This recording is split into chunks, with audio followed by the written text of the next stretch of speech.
Ora, Jericó estava rica e fechada por causa dos filhos de Israel. Ninguém saía, nem entrava. Então disse o Senhor a Josué: olha, tenho dado na tua mão a Jericó, ao seu rei, pois todos os homens de guerra. Rodeareis a cidade, cercando-a uma vez. Assim fareis por 6 dias. E 7 sacerdotes levarão 7 buzinas de chifres de carneiros adiante da arca, e no 7º dia rodeareis a cidade 7 vezes. E os sacerdotes tocarão as buzinas. E será que, tocando-se prolongadamente a buzina de carneiro, ouvindo voz do seu sonido, todo o povo gritará com grande brado, o muro da cidade cairá abaixo, e o povo subirá por ele, cada um em frente. Então Josué, filho de Nun, o sacerdote, disse-lhes: levai a arca da aliança. E 7 sacerdotes levem 7 buzinas de chifres de carneiros adiante da arca do Senhor.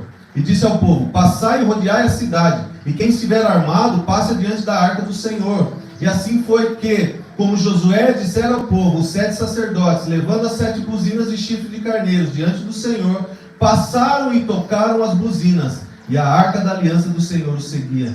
E os homens armados iam adiante dos sacerdotes, que tocavam as buzinas, e a retaguarda seguia após a arca. Andando e tocando as buzinas, iam os sacerdotes. Porém ao povo Josué tinha dado ordem, dizendo: não gritareis, nem fareis ouvir a vossa voz, nem sairá palavra alguma da vossa boca, até o dia que eu vos diga: gritai, então gritareis. E fez a arca do Senhor rodear a cidade, contornando-a uma vez, e entrando no arraial, e ali passaram a noite. Depois Josué se levantou de madrugada, e os sacerdotes levaram a arca do Senhor. E os 7 sacerdotes que levavam as 7 buzinas de chifre de carneiros adiante da arca do Senhor iam andando e tocavam as buzinas, e os homens armados iam adiante deles, e a retaguarda seguia atrás da arca do Senhor. Os sacerdotes iam andando e tocando as buzinas. Assim rodearam outra vez a cidade no 2º dia, e voltaram para o arraial. E assim fizeram 6 dias. E sucedeu que ao 7º dia madrugaram, ao subir da alva, e da mesma maneira rodearam a cidade 7 vezes. Naquele dia somente rodearam a cidade 7 vezes. E sucedeu que, tocando os sacerdotes pela 7ª vez as buzinas, disse Josué ao povo: gritai, porque o Senhor vos tem dado a cidade.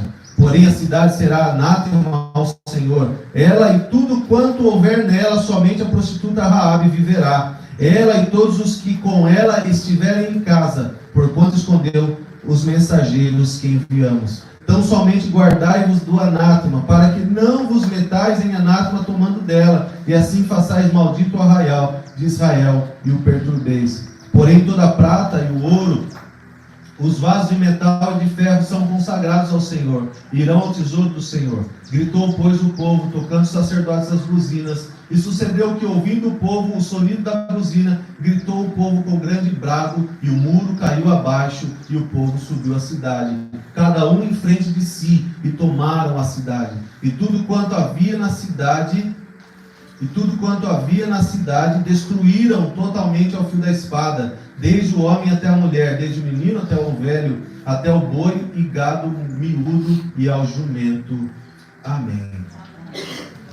Pai, nós estamos diante da Tua inerrante palavra, estamos diante da Tua poderosa palavra. A Tua palavra é poder, mais penetrante do que espada alguma de 2 gumes, capaz de separar alma e espírito, juntas e medulas, e discernir o coração do homem. A Tua palavra é poder, a Tua palavra é transformação, a Tua palavra é viva, a Tua palavra é a boca do Senhor falando conosco. Por isso, Pai, fala conosco nessa manhã. Usa a minha vida mais uma vez para que o Senhor nos traga a mensagem dos céus para os nossos corações. Pai, que o Senhor tenha misericórdia de mim, e em nome de Jesus que eu, Pai, possa ser apenas um instrumento nas Tuas mãos. Que todos se lembrem da mensagem, da palavra, sejam impactados pelo Senhor e se esqueçam do pregador, porque importa que eu diminua e que o Senhor cresça, e que o Senhor seja exaltado, que o Senhor seja glorificado, e que o nome nome do Senhor esteja acima de todas as coisas.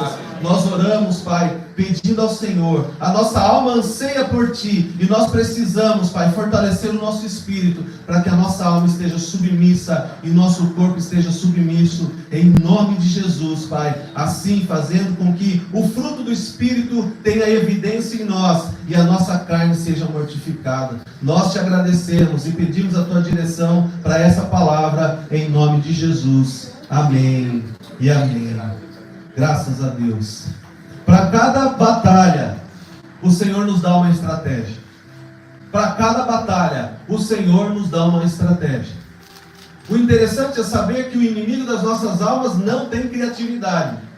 E ele sempre faz da mesma forma. Ele sempre age do mesmo jeito. Ele não muda as estratégias. É sempre do mesmo jeito. Mas o nosso Deus, que é soberano, o nosso Deus que é criativo e que é criador, Ele sempre nos dá uma estratégia diferente para cada batalha. E quantas são as batalhas que nós vivemos na nossa vida? Quantas são as lutas que nós enfrentamos nos nossos dias? Quantos são os problemas que nós temos que vencer? Mas eu quero dizer para você nessa manhã, que o Senhor tem uma estratégia específica para que você vença essa batalha. O Senhor tem vitória para nós.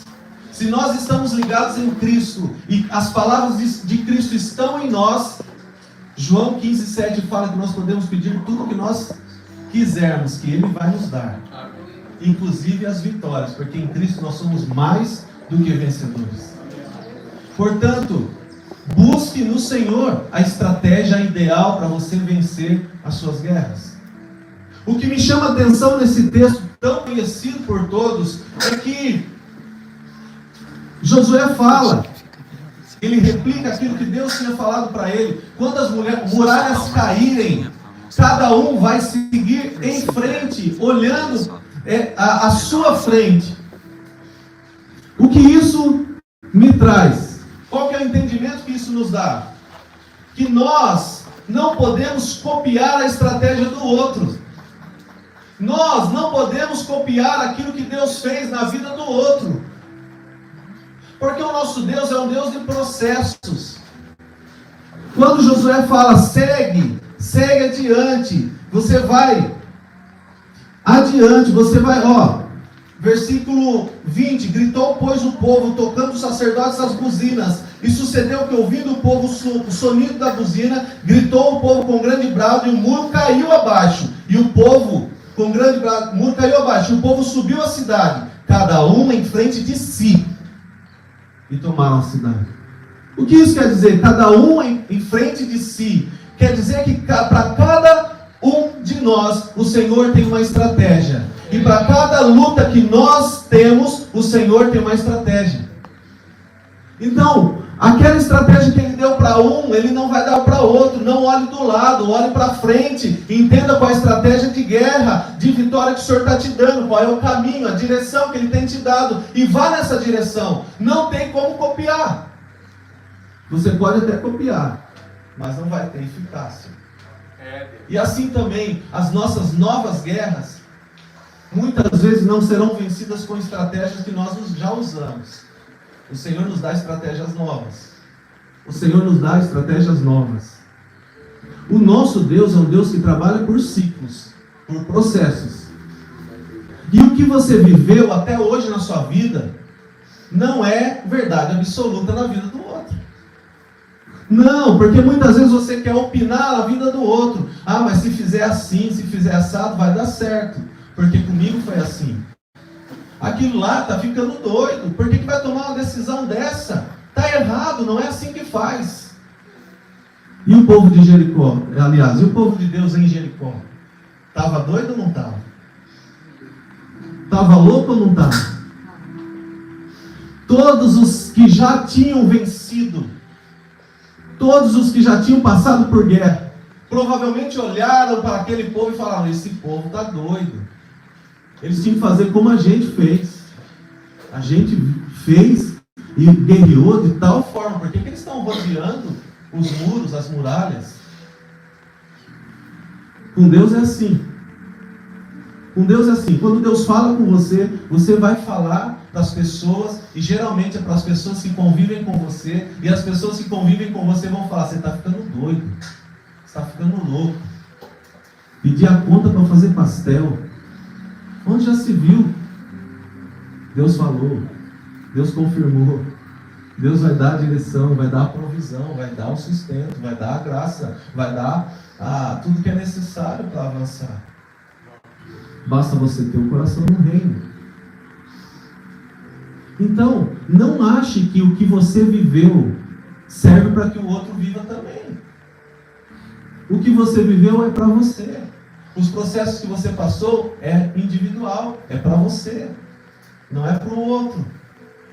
Olha, eu já passei por aquilo, eu tenho uma receitinha para te dar, que você vai vencer. O CR nos ensina sobre isso. O CR fala o quê? Eu tenho que falar de mim. Eu. Aí quando eu estou falando muito a gente, nós, o G já levanta uma plaquinha. Eu. Aí, é verdade, eu. E quando eu estou falando de mim, o outro está ouvindo, mas ele não pode me aconselhar. Não pode fazer o papel do Espírito Santo. E muitas vezes nós estamos tentando fazer o papel do Espírito Santo. O povo de Jericó, o povo de Deus em Jericó era doido, povo doido. Só que o que venceu, como eu falei no domingo passado, o que venceu, o que derrubou as muralhas de Jericó, não foram os gritos e o som das buzinas. O que derrubou as muralhas de Jericó foi a submissão e a obediência do povo. Eles eram submissos a Josué, que era seu líder, e eles eram obedientes àquilo que Josué estava instruindo, segundo a voz do Senhor. A obediência deles fez com que as muralhas viessem ao chão. Eles não venceram no 7º dia, dando 7 voltas. Eles venceram no primeiro dia, quando aceitaram obedecer. Aleluia. A palavra de Deus nessa manhã para você é: obedeça. Independente das condições, ou seja, a obediência não impõe condições. Como a gente sempre fala, Abraão não perguntou para Deus: por que você quer que eu sacrifique Isaac? É meu filho, o filho da promessa, meu único filho. Por que o Senhor vai fazer isso comigo? Ó céus, ó vida. Abraão apenas pegou seu filho e falou: filhão, vamos subir um monte ali comigo? Pega a lenha, vamos oferecer um holocausto ao Senhor. Isaac subindo. Fala: pai, cadê o cordeiro do sacrifício? O Senhor proverá, meu filho. E eles sobem o Monte Moriá. Mas ao mesmo tempo que eles começam a subir o monte de um lado, o carneiro da provisão está subindo o monte de outro lado. Então, quando você obedece, a provisão já está sendo levantada pelo Senhor. Quando você começa a subir o Monte Moriá da obediência, o Senhor já está providenciando a provisão, o sustento, aquilo que você necessita, segundo a tua obediência. Josué tinha um desafio muito grande. Desafio muito grande. Moisés atravessou o Mar Vermelho. Quando ele tocou o cajado no mar, o mar se abriu e o povo passou em terra seca. E aí Josué tinha 2 desafios grandes. O primeiro era atravessar o Rio Jordão. Mas se Josué pegasse um cajado e batesse na água, como Moisés fez, não ia dar certo. A estratégia já era outra. Mudou a estação, mudou a direção, mudou a estratégia. E o Senhor fala o quê? O Senhor fala: pega a arca, pega alguns levitas, pega a arca, fala para os levitas entrar no meio do rio. Quando as águas estiverem batendo no tornozelo, então o povo entra. E assim eles atravessaram o Rio Jordão. Você pode ler depois, Josué capítulo 2. Tanto o Mar Vermelho quanto o Rio Jordão foram atravessados, mas as estratégias foram diferentes. O enfrentamento, o levante de Satanás, os problemas que nós temos, que muitas vezes não é o diabo, para de demonizar todas as coisas. Paulo fala que nós temos as nossas inclinações naturais. Inclinações naturais. Dentro de nós existem duas naturezas, a natureza adâmica e a natureza de Cristo. Se nós não alimentarmos o nosso espírito, a nossa carne vai começar a falar mais alto. O que é a nossa carne? É corpo e alma. Se nós não alimentarmos e não fortalecermos o nosso espírito, a nossa alma vai começar a gritar. A alma é aonde habita os nossos desejos, as nossas vontades, as nossas emoções, o nosso intelecto. Há um tripé da alma: intelecto, vontades e emoções. Intelecto, eu quero obedecer. Vontade, intelecto, eu sei que eu tenho que obedecer. Vontade, eu quero obedecer. E as minhas emoções não permitem que eu obedeça. Nós precisamos fortalecer o nosso espírito. Quem veio na reunião ontem foi ministrado sobre isso. Mais ou menos, né? Às vezes ministra muito melhor. Mas nós precisamos entender. Que o Senhor nos dá estratégias novas. Porque Ele é um Deus que trabalha com cada um de uma maneira diferente. Quem tem mais de um filho aqui? Vocês gostam de fazer filho. Eu vou ter o terceiro, tá bom? Às vezes eu marco um negócio de entrevista de vasectomia ali, eu nem fui. Quem sabe ver o quarto.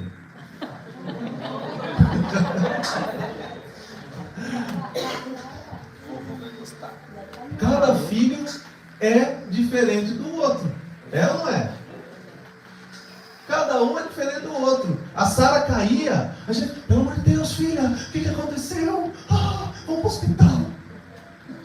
Alice cai, levanta, Alice, não foi nada. A menina está sangrando, esborrachada, não foi nada, vai, levanta, né, Rafa? Então cada filho é diferente. O Senhor nos trata de maneira diferente no que se diz respeito ao nosso crescimento, aos processos. O amor é o mesmo. Ele não faz acepção de filhos. Ele não tem filhos preferidos. Não. Se você está se achando menor do que o outro, você precisa tratar a rejeição. Você precisa tratar a rejeição. Davi foi rejeitado a vida inteira pelos irmãos. E aí o pai dele chama ele, os irmãos estão na guerra, o pai dele chama ele e fala: Davi, pega pão e queijo e leva para os seus irmãos. Eu imagino que Davi falou: pai, como assim? Meus irmãos me rejeitaram a vida inteira, agora você quer que eu vou levar pão e queijo para eles?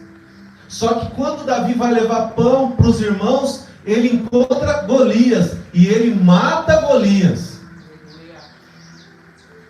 Sabe quando nós vamos vencer as nossas guerras, as nossas batalhas, derrubar as nossas muralhas, as muralhas que estão à nossa frente?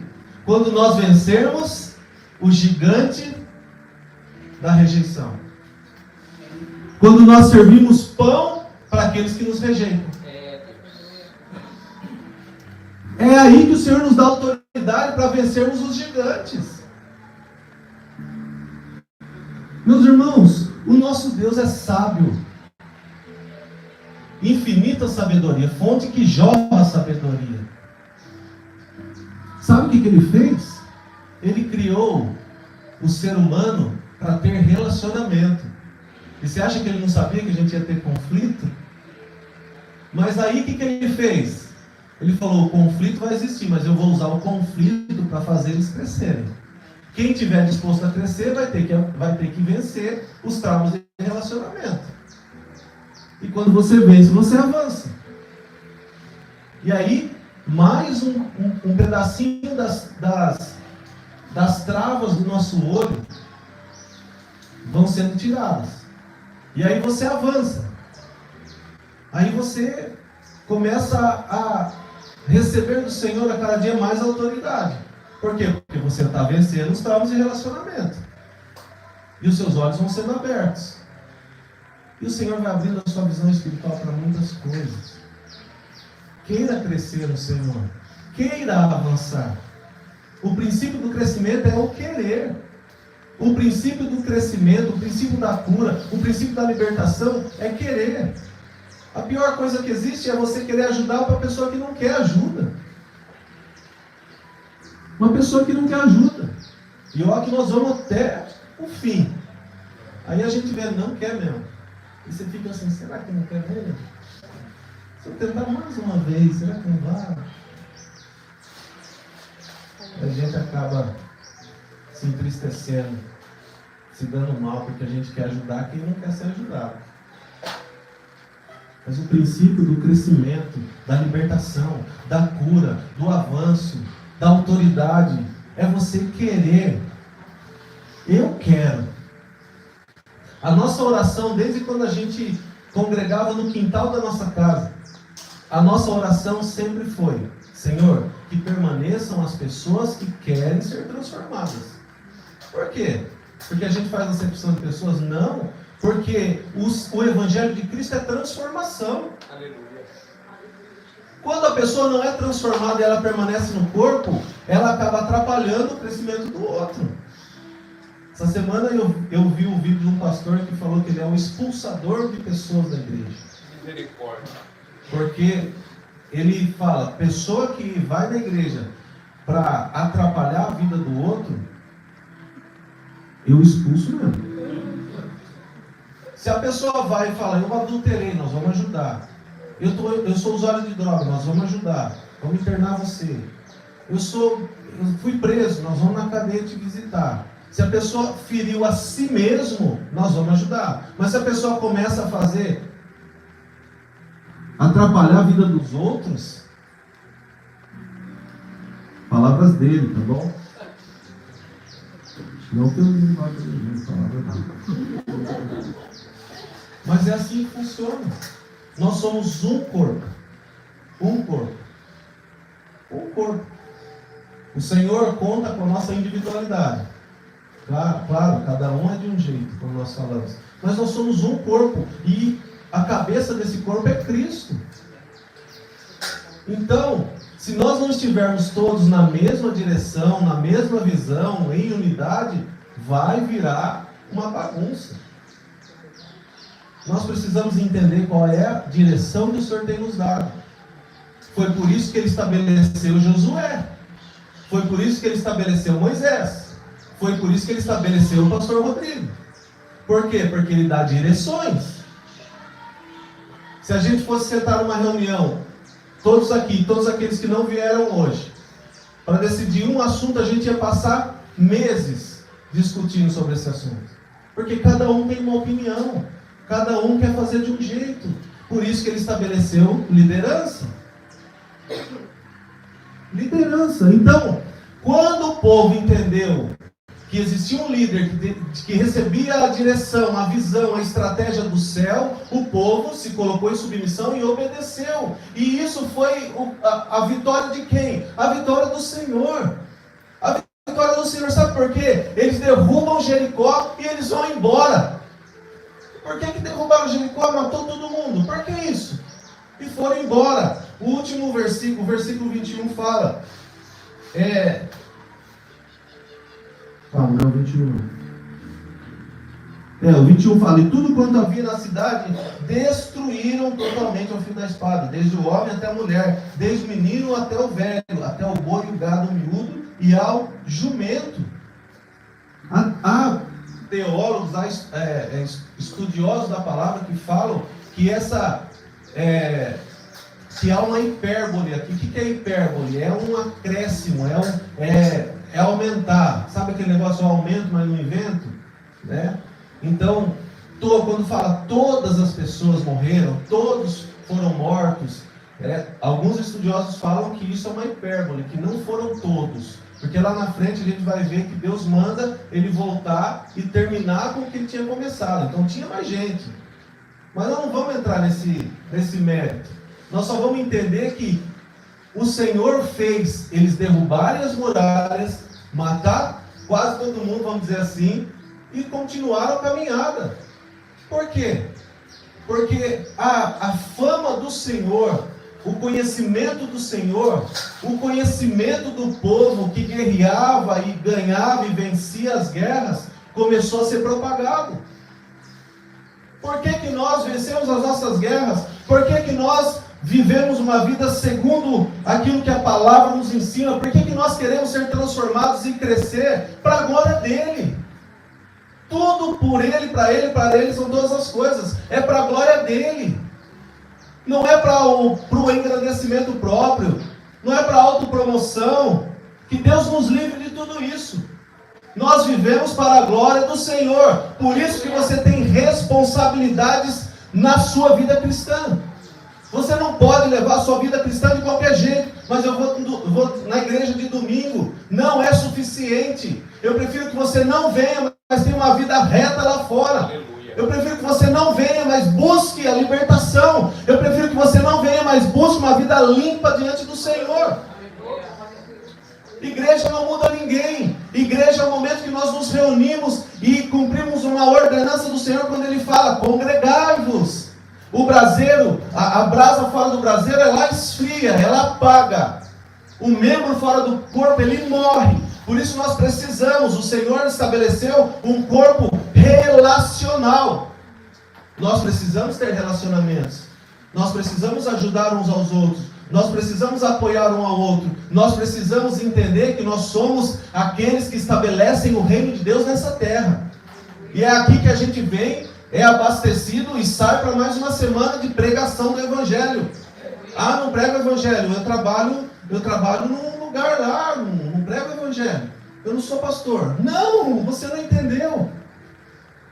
Você é uma pregação ambulante do Evangelho. Agora, que Evangelho você tem pregado? O que a sua vida tem pregado? O que as suas atitudes têm pregado? O que as suas palavras têm pregado? Nós precisamos entender a responsabilidade que nós temos no reino. Aí as coisas não vão bem na nossa vida. As coisas começam a dar errado, a gente não sabe por quê. Mas eu estou todo domingo na igreja, eu oro, eu jejuo, eu faço isso, eu faço aquilo. Mas a responsabilidade de pregar o Evangelho não chegou ao seu entendimento ainda. Se você não entender que você é responsável por uma partícula do reino de Deus nessa terra, você não vai avançar. E eu não estou amaldiçoando ninguém, eu só estou falando a consequência de algo. Consequência de algo. O Senhor nos dá estratégias diferentes para cada momento, para cada situação. Aquele povo estava em frente daquela muralha. A cidade de Jericó era uma cidade diferente, diferenciada, era uma cidade fortaleza. E as muralhas de Jericó eram duas que rodeavam a cidade. Era uma mais larga e uma mais estreita, atrás. Essa mais larga, ela passava um carro. O carro podia fazer manobras ali em cima, um carro popular, fazia manobras ali em cima que estava tudo bem. Era esse o espaço. Prova é que Raabe tinha sua casa construída na muralha. Raabe tinha sua casa construída na muralha. E o rei de Jericó foi aquele que mandou os seus soldados, o seu povo, perseguir os espias que estavam em Jericó antes do povo derrubar as muralhas. E eles foram acolhidos por Raabe, a prostituta. Que, diga-se de passagem, ela está na linhagem de Jesus. Raabe, a tataravó de Davi. Então, nós precisamos entender que o Senhor e as suas estratégias não olham para as muralhas que estão à frente. Porque se olhasse para as muralhas, eles iam embora. Eles iam embora. Mas eles olharam e ouviram a voz de Deus. Quando as dificuldades batem à nossa porta, nós ficamos olhando para as dificuldades. Quando os problemas batem à nossa porta, nós ficamos olhando para os problemas. Quando nós nos deparamos com uma muralha, nós ficamos olhando para a muralha.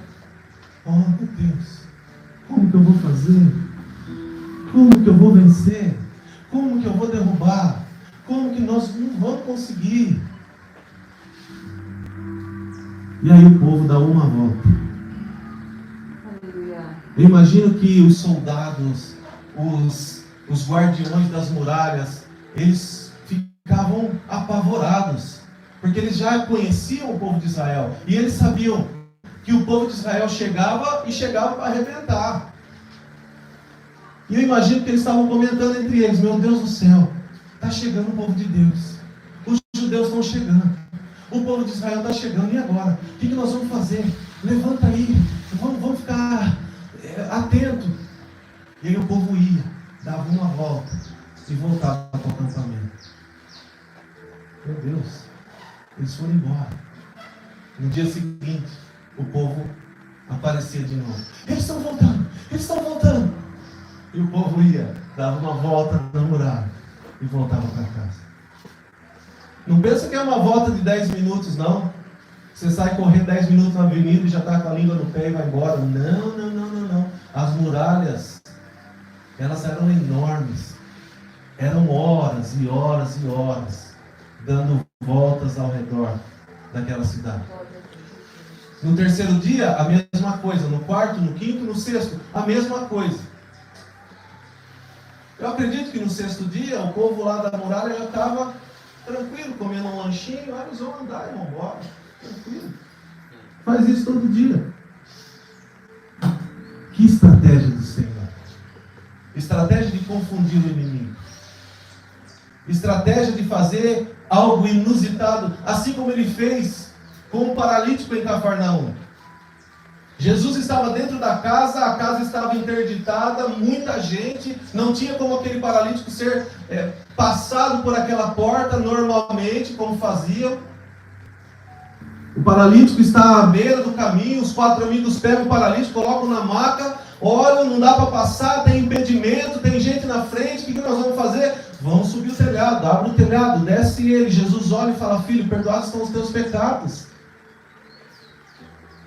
Chegaram até Jesus. Não se preocupe.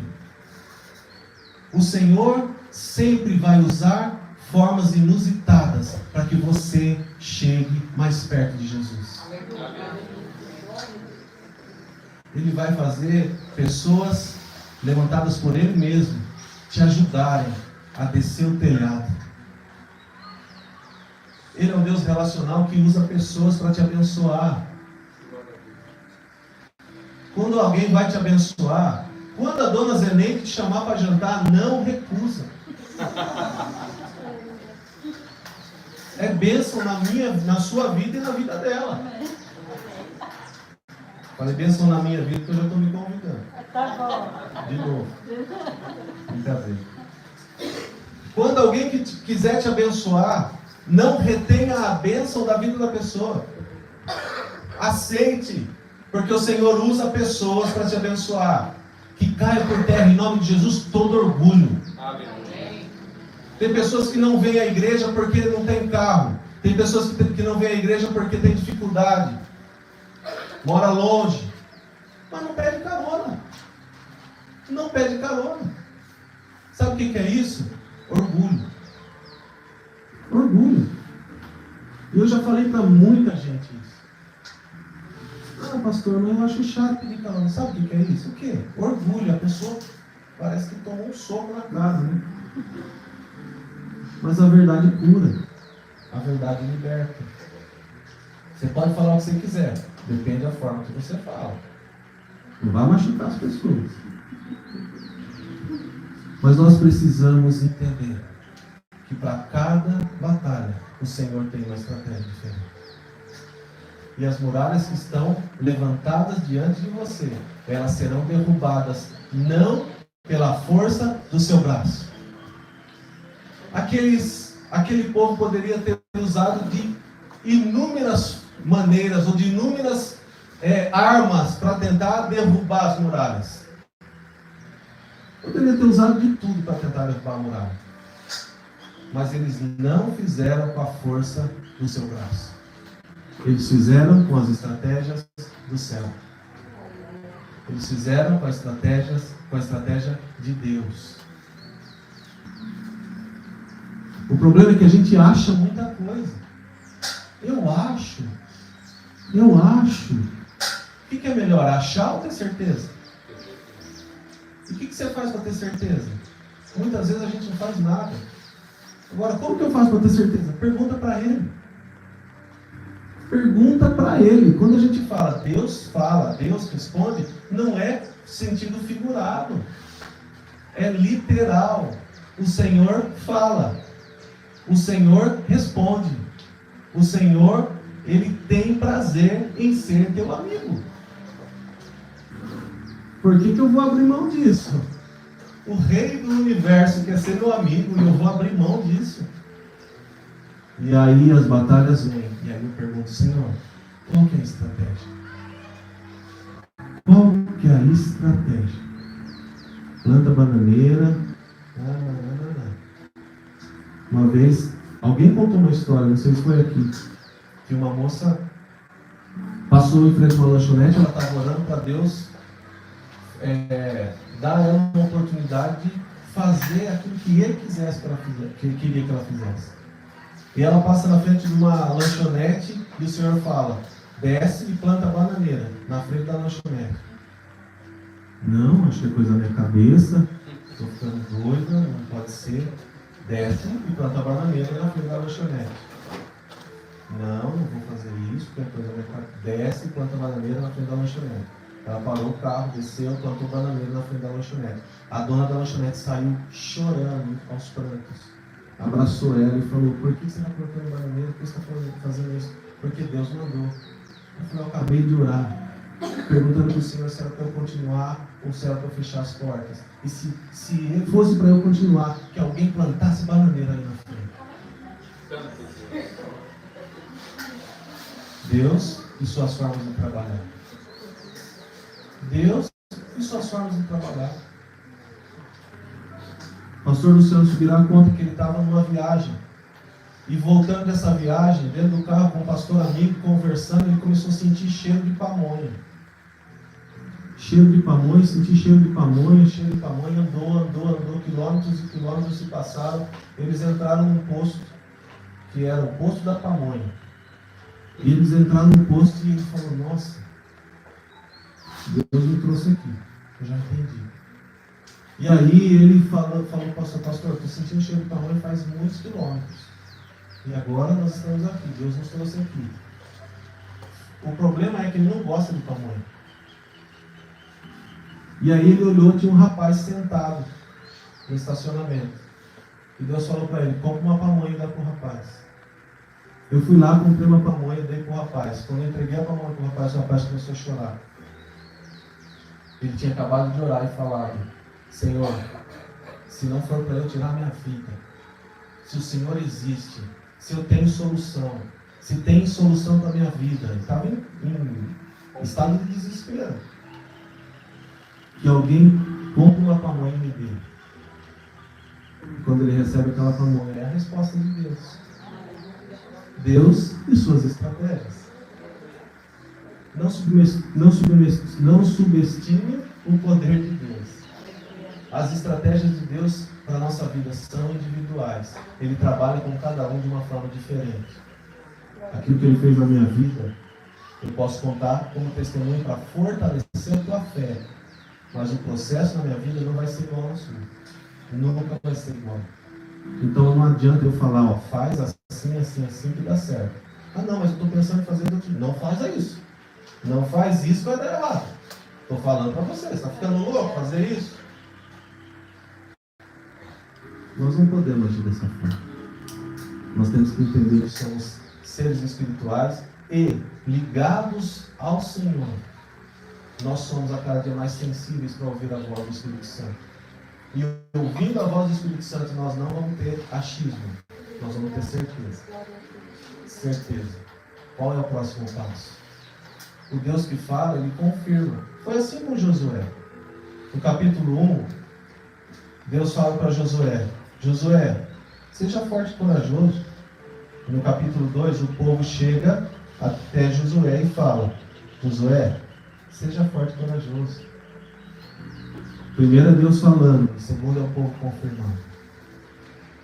Sempre que Deus falar com você, Ele vai confirmar. E se você ainda tiver dúvida, permaneça no Senhor, que Ele vai confirmar. Peça mais confirmação, que Ele vai confirmar. O Senhor é o Deus que fala, mas também é o Deus que confirma. Toda a estratégia que o Senhor nos entrega, receba isso no teu espírito. Toda a estratégia que o Senhor nos entrega, junto com a estratégia, Ele nos entrega uma promessa. Junto com a estratégia, Ele nos entrega uma promessa. E Deus não é homem para que minta, e nem filho de homem para que se arrependa. Aquilo que Ele prometeu, Ele é fiel para cumprir. E Ele vai cumprir. Toda a estratégia que Ele nos entrega, Ele também nos entrega uma promessa. A promessa era a conquista da cidade. Me chamou a atenção o versículo 1 e o versículo 2. Jericó estava rigorosamente fechada por causa dos filhos de Israel. Ninguém saía nem entrava. Isso poderia ser algo que desanimasse o povo, a começar por Josué. Desanimasse Josué. Mas Josué era um amigo de Caleb, que quando foram espiar a terra, voltaram com boas novas. Josué era um homem que tinha visão. Josué é um homem que olhava e sabia o que Deus poderia fazer com as situações. Josué tinha acabado de atravessar o Rio Jordão e organizado o povo para atravessar. Josué era aquele que organizou 12 tribos. Josué é aquele que organizou o povo. Josué é aquele que encorajou o povo e levou o povo a entender quem eles eram. Uma das ferramentas, uma das formas que Deus usou para que o povo ganhasse essa guerra, derrubasse as muralhas de Jericó, foi fazer com que o povo entendesse quem eles eram. Você sabe quem você é? Você sabe qual que é a tua identidade? Ah, é essa igreja aqui. Não é disso que eu estou falando. Você é filho amado e perdoado por Deus através de Jesus. Essa é a sua identidade.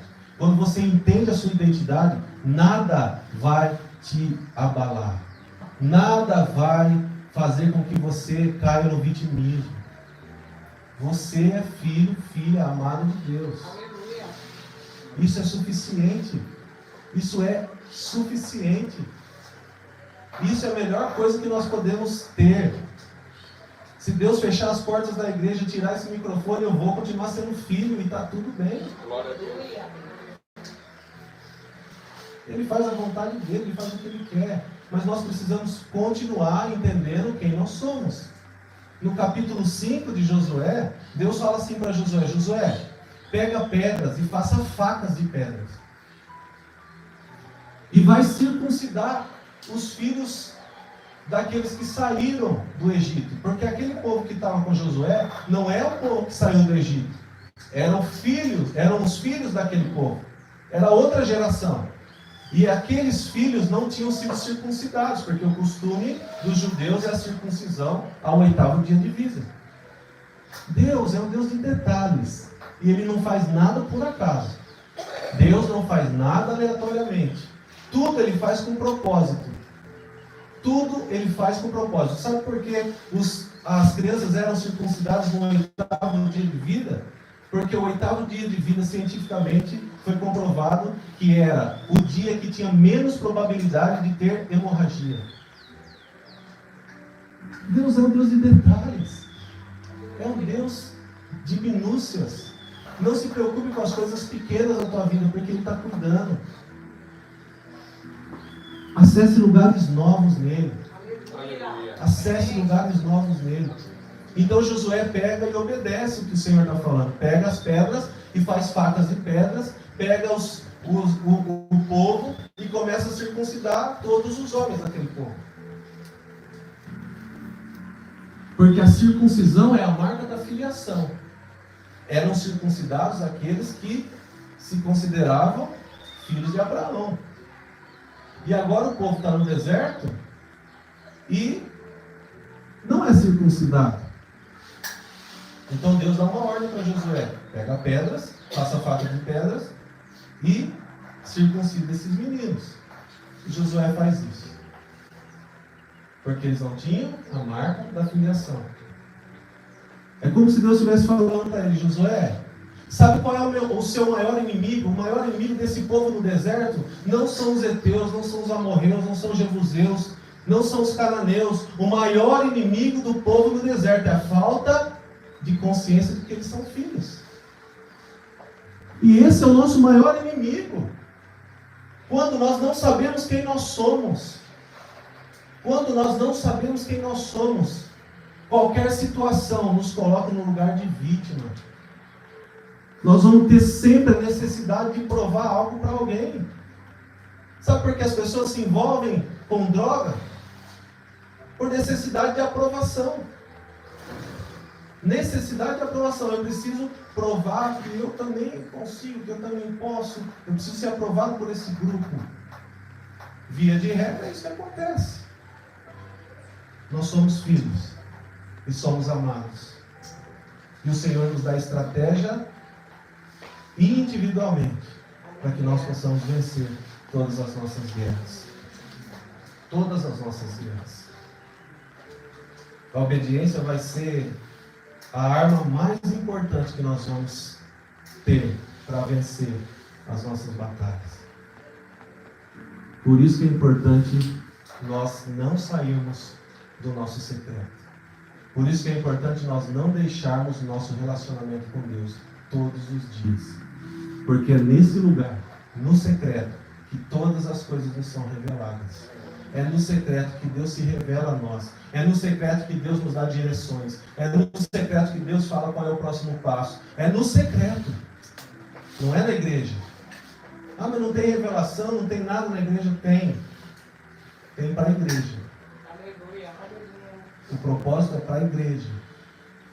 Mas no seu secreto, o Senhor vai te revelar coisas profundas e escondidas que você ainda não sabe. Então não saia desse lugar. As estratégias do Senhor estão nesse lugar. Nesse lugar. E foi lindo, e é lindo de ler essa história. E o versículo 2 me chamou a atenção porque o Senhor disse a Josué: Josué, eu dei Jericó nas tuas mãos.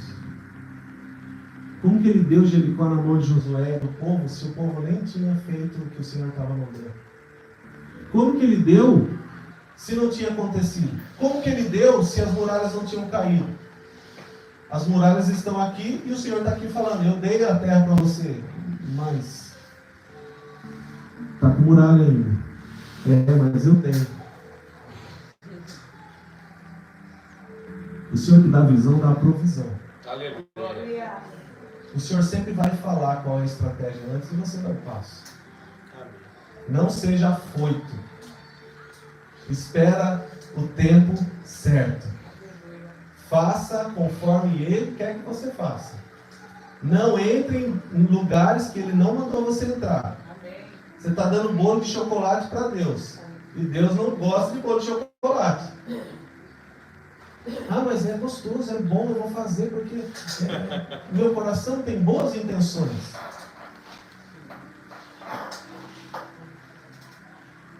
Boas intenções não bastam, porque Uzá também tinha boas intenções. E quando ele foi segurar a arca de uma maneira que ele não deveria, ele morreu instantaneamente. Quando nós fazemos o que o Senhor não quer que a gente faça, quando nós entramos em lugares que o Senhor não quer que a gente entre, quando nós assumimos guerras que o Senhor não quer que a gente assuma, nós começamos a fazer assim como aconteceu com Uzá, nós acabamos entrando no lugar de morte. Isso é sério. Porque muitas coisas que nós fazemos não são autorizadas pelo Senhor, mesmo que aparentemente tenha boas intenções.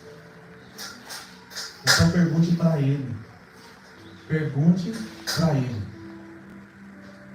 Para que você tenha essa facilidade, essa intimidade, essa proximidade, você precisa estar no secreto. Não tem como. Não tem outro lugar, não tem outra forma. É no secreto. Igual diz a música daqui. É no secreto que eu quero construir. Não é no deserto. Graças a Deus.